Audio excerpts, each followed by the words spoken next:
오늘 하나님께서 우리에게 주시는 말씀은 여호수아 5장 2절에서 3절입니다. 그때 여호와께서 여호수아에게 이르시되 너는 부싯돌로 칼을 만들어 이스라엘 자손들에게 다시 할례를 행하라 하시매 여호수아가 부싯돌로 칼을 만들어 할례산에서 이스라엘 자손들에게 할례를 행하니라. 아멘. 제자는 스승의 의도를 잘 파악하지 못할 때가 많이 있습니다. 유명한 성 프란체스가 수도원을 열었을 때의 이야기입니다. 많은 사람들이 그의 제자가 되려고 찾아왔었는데 아무나 받아들일 수 없으니까 테스트를 한 가지 했다 합니다. 제자가 되려고 모인 사람들에게 배추를 하나씩 나누어 주면서 뿌리를 하늘로 향하게 심고 오시오, 이렇게 주문을 했다 합니다. 그러니까 사람들이 밭에 가면서 별의별 얘기를 다 하게 됩니다. 스승님께서 이제 나이가 드시다 보니까 좀 엉뚱해지셨나 보다. 스승님께서 농사를 잘 모르시니까 저렇게 아무렇게나 얘기하시는구나. 그렇게 이런저런 얘기를 나누면서 모든 사람들이 원래 배추를 심는 방향대로 바로 심었다고 합니다. 그런데 그 중에서 딱 한 사람만이 배추를 거꾸로 심게 되었는데 나중에 가서는 결국에 배추를 거꾸로 심은 그 한 사람만 제자로 선택을 받게 되었다 합니다. 그 이야기를 보면서 여러 가지 생각이 들었는데 그 중에서 이런 생각이 많이 들었습니다. 우리가 살아가다 보면 우리의 능력도 중요하고 또 우리의 지식도 중요하고 우리가 가지고 있는 것들이 중요하지만 그 중에서 가장 중요한 것 하나를 들려면 주님께서 원하시는 것에 대한 순종, 이 순종의 삶이 가장 중요한 것이구나, 이런 생각을 하게 되었습니다.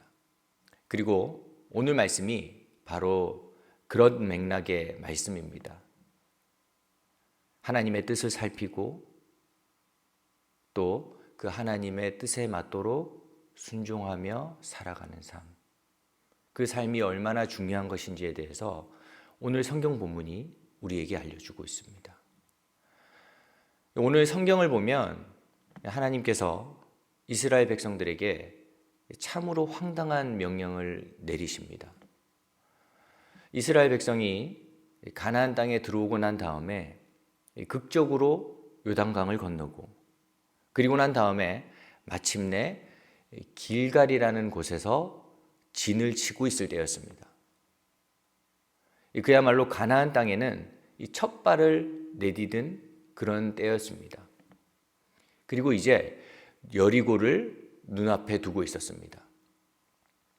사실 이때 그 이스라엘 백성의 이스라엘 백성의 기백은 그야말로 하늘을 찌를 듯 했습니다. 왜냐하면 이스라엘 백성들의 눈앞에서 요단이 갈라지는 장면을 목격했기 때문입니다. 이 눈앞에서 요단강이 직접 갈라지는 것을 보게 되니까 하나님에 대한 확신도 굉장히 높아 있을 때였습니다. 하나님께서 함께 하셨구나. 우리와 함께 하고 계시는구나. 이제 무엇이든지 할 수 있겠구나. 이런 생각을 가지고 있었을 때가 바로 오늘 본문에서 나오는 이스라엘 백성들의 마음 상태였다는 것입니다. 거기다가 오늘 본문 말씀을 읽어보면 주변 국가들, 주변 이웃 나라들이 이스라엘 백성들을 보면서 완전히 겁에 질려 있었습니다. 그러니까 어차피 전쟁을 할 거면 지금이야말로 전쟁을 할 수 있는 적기라고 볼 수 있습니다. 우리의 사기는 충전해 있고 또 상대의 사기는 떨어져 있을 바로 지금이야말로 승리의 타이밍이고 지금이야말로 싸우러 나가야 할 때라는 것입니다. 그런데 이렇게 중요한 때에 하나님께서 아주 난감하고 황당한 명령을 내리십니다. 그것이 오늘 본문 2절 말씀입니다. 그때에 여호와께서 여호수아에게 이르시되 너는 부싯돌로 칼을 만들어 이스라엘 자손들에게 다시 할례를 행하라. 이 싸우기 가장 좋은 때, 이때에 할례를 행하라는 명령. 이 명령은 그야말로 이스라엘 백성들에게는 황당한 명령일 수밖에 없습니다. 이 전쟁을 앞두고 있는 사람들에게 회의를 하라는 것도 아니고 훈련을 더 하라는 것도 아니고 무기를 가져오라는 것도 아니고 지금 할례를 행하라는 것은 이스라엘 백성더러 움직이지 말고 움직일 수 없게 만드는 그야말로 엉뚱하고 황당한 명령이었다는 것입니다. 왜냐하면 이 할례라는 것이 이 돌로 칼을 만든 다음에 그리고 그 무딘 돌칼로 피부, 그러니까 살을 베는 것인데 지금 이 할례를 하게 되면 완전히 움직이지 못하게 될 것이고 또 만약에 그때의 가나안 거민들이 이스라엘 백성에게 쳐들어오기라도 한다면 그야말로 백전백패할 수밖에 없는 그런 위험한 일이기 때문입니다. 그런데 하나님께서는 그럼에도 불구하고 이스라엘 백성들에게 할례를 하라고 명령하고 계십니다. 이유가 무엇일까요? 여기서 성경은 우리에게 아주 중요한 메시지를 던지고 있습니다. 그것은 바로 전쟁에서 이기는 것보다 하나님과의 관계를 회복하는 것이 훨씬 더 중요하다는 것입니다. 하나님은 나의 하나님이 되시고 우리는 하나님의 것입니다.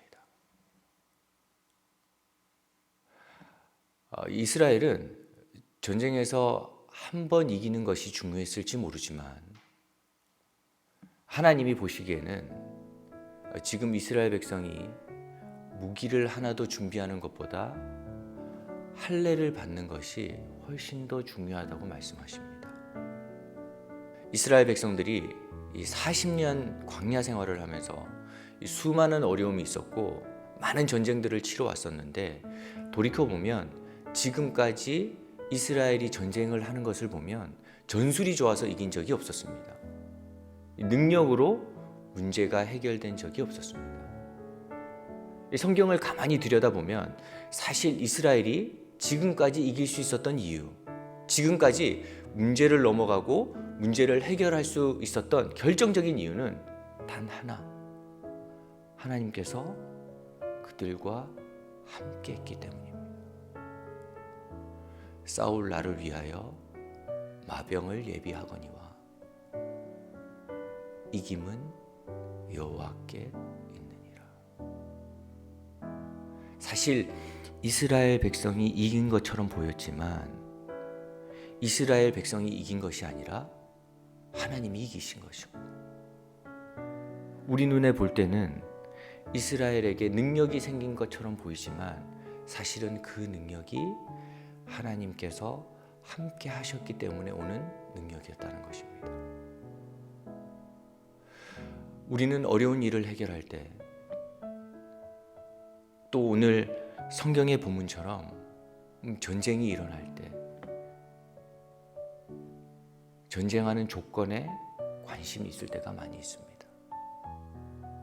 어떻게 하면 여리고를 이길 수 있을까? 어떻게 하면 여리고를 점령할 수 있을까? 우리는 이렇게 생각할 때가 많이 있습니다. 그러나 하나님께서는 그 성이 얼마나 크냐에 관심이 없습니다.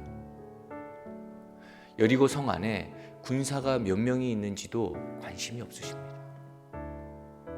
하나님의 관심은 오직 하나, 그의 백성에게 있습니다.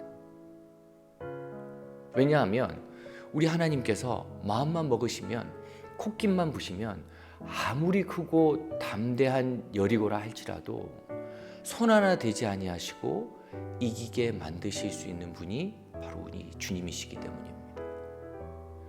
우리가 살아가다 보면 분명 우리에게 성적도 중요하고 취업도 중요하고 승진도 중요하지만 그것보다 훨씬 더 중요한 것이 있습니다. 그것은 바로 하나님과의 관계입니다. 우리 각자에게는 많은 문제들이 있습니다. 이 나만 알고 싶은 문제들, 이 남들에게 말하기 힘든 은밀한 문제들. 그러나 우리는 오늘 말씀을 보며 기억해야 합니다. 그럼에도 불구하고 주님을 의지하기 시작하면 우리의 어떠함과 상관없이 주님께서 우리를 지키신다는 것입니다. 주님께서는 우리의 능력을 보시는 것이 아니라 우리의 마음의 눈이 주님을 향하고 있는지를 보고 계십니다.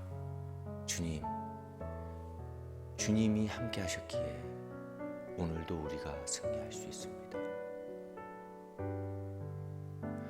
이번 한 주 살아가실 때에 우리가 기도하는 마음으로 살아갑시다. 주님, 내가 오늘 여기 있을 수 있는 이유는 지금까지 주님께서 나와 함께 하셨기 때문입니다. 그러므로 내가 오늘도 주님만 의지합니다. 우리가 그렇게 살아갈 때 주님께서 우리의 어떠함과 상관없이 우리를 지키시고 주님의 힘으로 우리의 길을 인도하시며 우리의 삶에 하나님의 회복을 허락해 주실 것입니다. 이번 한 주간도 그 믿음 가지고 하나님이 주시는 승리를 얻으며 살아가는 하나님 백성 되시기를 간절히 바랍니다. 고맙고 감사하신 주님, 오늘도 주의 말씀을 통해 우리가 어떻게 살아가야 하는지를 가르쳐 주셨사오니 우리가 주님을 신뢰하고 주님을 의지하고 우리의 능력과 우리의 조건을 바라보는 것이 아니라 모든 조건이 되시고 모든 능력자 되시는 그 주님만 바라보며 한 주를 살아갈 수 있도록 우리들의 마음과 걸음을 인도하여 주시옵소서. 감사드리오며 이 모든 말씀 우리 주 예수 그리스도의 이름으로 기도드립니다. 아멘.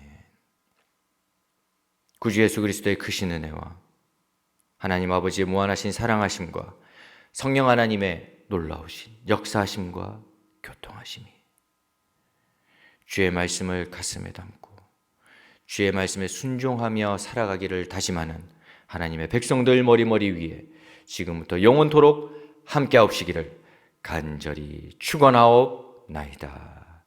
아멘.